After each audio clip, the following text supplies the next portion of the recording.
জনগণের ভোট রক্ষা করা রাজনৈতিক ব্যক্তিত্ব হিসেবে, রাজনৈতিক দল হিসেবে আমাদের দায়িত্ব। আপনারা জানেন যে জাতীয় নাগরিক পার্টি এবার জাতীয় নির্বাচনে সারা দেশে আমরা 30টি আসনে প্রতিদ্বন্দ্বিতা করেছি এবং বাংলাদেশের জনগণ আমাদের প্রতি তাদের সমর্থন জ্ঞাপন করেছেন। অনেক কারচুপি এবং অনেক ধরনের অনেক জায়গায় ভোটের গণনার ক্ষেত্রে কারচুপির ফলে আমাদের 6 জন প্রার্থী এমপি হিসেবে নির্বাচিত হয়েছেন এবং আমরা প্রায় গড়ে 80,000 করে প্রত্যেকটি আসনে আমরা ভোট পেয়েছি, জনগণের ভালোবাসা আমরা পেয়েছি। সেই জায়গা থেকে জাতীয় নাগরিক পার্টি দেশের প্রতি, জাতির প্রতি তাদের যে দায়িত্ব এবং কর্তব্য এবং কমিটমেন্ট তা বাস্তবায়নের জন্য একই সাথে সংসদে এবং রাজপথে তাদের জোরালো ভূমিকা রেখে যাচ্ছে এবং সামনের দিনেও আমরা সেটা অব্যাহত রাখবো। একই সাথে আমরা এবারের জাতীয় নির্বাচনে আমরা আমাদের পার্টির দিক থেকে অনেকগুলো শর্টকামিংসের বিষয়ে আমরা আইডেন্টিফাই করেছি এবং সেই জায়গাগুলোকে ওভারকাম করার জন্য পার্টিকে আরো সাংগঠনিকভাবে শক্তিশালী করার জন্য আমরা কাজ করে যাচ্ছি।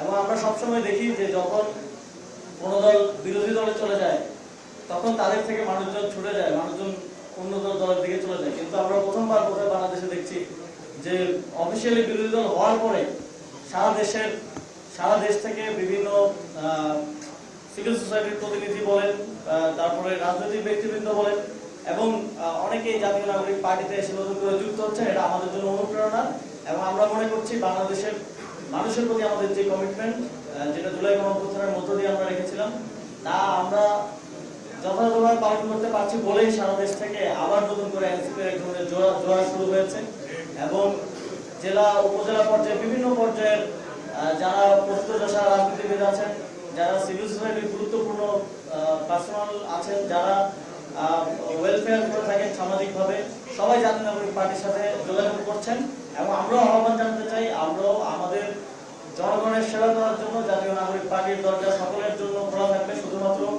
গণহত্যাকারী এবং ফ্যাসিবাদের সহযোগী ছাড়া এবং সন্ত্রাস এবং চাঁদাবাদ ছাড়া বাকি সবার জন্য এই পার্টির দরজা খোলা থাকবে এবং আমরা আপনাদেরকে আমাদের পার্টিতে একটি নতুন বাংলাদেশ, সুন্দর বাংলাদেশ নির্মাণের জন্য আহ্বান জানাতে চাই।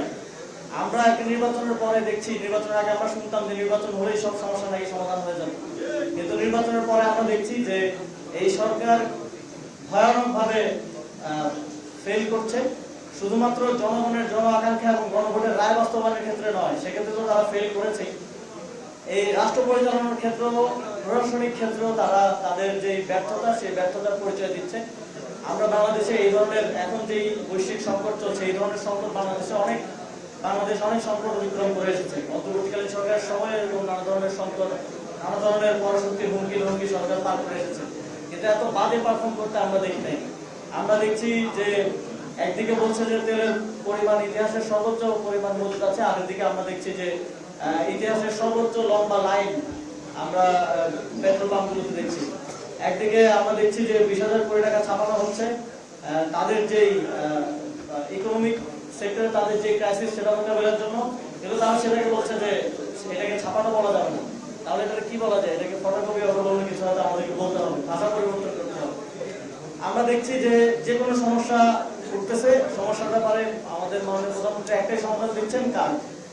যে কোনো সমস্যা আসতেছে কাজ। তো আজকে বাংলাদেশের বর্তমান সময়ে সবচেয়ে বড় সমস্যা হচ্ছে চাঁদাবাজি এবং আমরা ক্যাম্পাসগুলোতে দেখছি সন্ত্রাস। তো এর থেকে মুক্তি পাওয়ার জন্য আমাদেরকে একটা সন্ত্রাস বিরোধী কার্ড আর একটা চাঁদাবাজ বিরোধী কার্ড যদি দিতেন তাহলে আমরা অনেক এবং আমরা এই সরকারকে একইভাবে জনগণের জনরায় বাস্তবায়নে যেমন ব্যর্থ হতে দেখছি, একইভাবে প্রশাসনিকভাবেও ব্যর্থ হতে দেখছি। এই জায়গা থেকে আমরা মনে করছি বাংলাদেশের যে কাঙ্ক্ষিত মুক্তি, সেই মুক্তির প্রত্যাশায় বাংলাদেশের জনগণ গণভোট এবং জাতীয় নির্বাচনে ভোট দিয়েছে, সেটা আরো সুদূর পরাহত হচ্ছে। সেই জায়গা থেকে আমরা মনে করি এই সকল সমস্যার সমাধান হচ্ছে রাজনৈতিক, এবং ওই জায়গা থেকে জাতীয় নাগরিক পার্টি নিজেদেরকে একটা শক্তিশালী রাজনৈতিক দল হিসেবে গড়ে তোলার জন্য কাজ করছে এবং সারা দেশে আমাদের যে সমর্থন এবং ভালোবাসা আপনারা আমাদেরকে দেখিয়েছেন, সেটাকে আমরা আমাদের সাংগঠনিক শক্তিতে, রাজনৈতিক শক্তিতে রূপান্তরের জন্য কাজ করছি। আমাদের এই অগ্রযাত্রায় আপনারা আমাদের পাশে থাকবেন, এটাই আমাদের প্রত্যাশা থাকবে এবং আমরা এই অগ্রযাত্রায় আমাদের দীর্ঘ ফ্যাসিবাদের সময় যারা নিপীড়িত হয়েছেন, রাজপথে গুরুত্বপূর্ণ ভূমিকা রেখেছেন, ইসাক ভাইদের মতো যারা আছেন, তাদের সংযুক্তির মধ্য দিয়ে জাতীয় নাগরিক পার্টি দিনে দিনে আরো শক্তিশালী হচ্ছে। এবার জাতীয় নির্বাচনে পর আমরা যখন মানুষের কাছে গিয়েছি তখন সবার একটা অভিযোগ আমরা শুনেছি যে আমরা আপনাদেরকে ভোট দিই কিন্তু আপনারা তো ভোট রাখতে পারেন না। যখন জাতীয় নাগরিক পার্টি থেকে আমাকে বলা হলো এবার সিটি কর্পোরেশন নির্বাচনে অংশগ্রহণ করার জন্য, তখন আমরা একটা সিদ্ধান্ত নিলাম যে এবার জনগণের ভোট রক্ষা করা রাজনৈতিক ব্যক্তিত্ব হিসেবে, রাজনৈতিক দল হিসেবে আমাদের দায়িত্ব।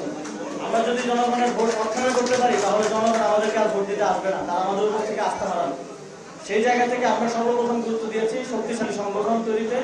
এবার আমরা এতটুকু নিশ্চয়তা আপনাদেরকে দিতে চাই, যারা আমাদেরকে ভোট দিতে আসবেন, যারা আমাদেরকে সমর্থন দিবেন, যারা নতুন বাংলাদেশ নির্মাণের জন্য আমাদের পাশে দাঁড়াবেন, তাদের একটা ভোটও আমরা নষ্ট হতে দিব না।